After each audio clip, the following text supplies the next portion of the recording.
Hey everyone, just a really quick update at the moment. Been working on this clock for a while now, and it's rather heavy.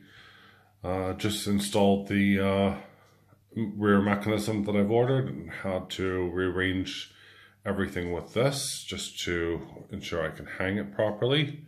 It's a pendulum clock. All the inserts are in.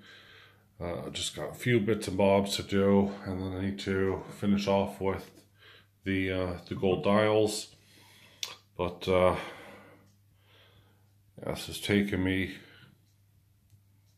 months. But anyway, thumbs up. Hope you enjoy. Enjoy.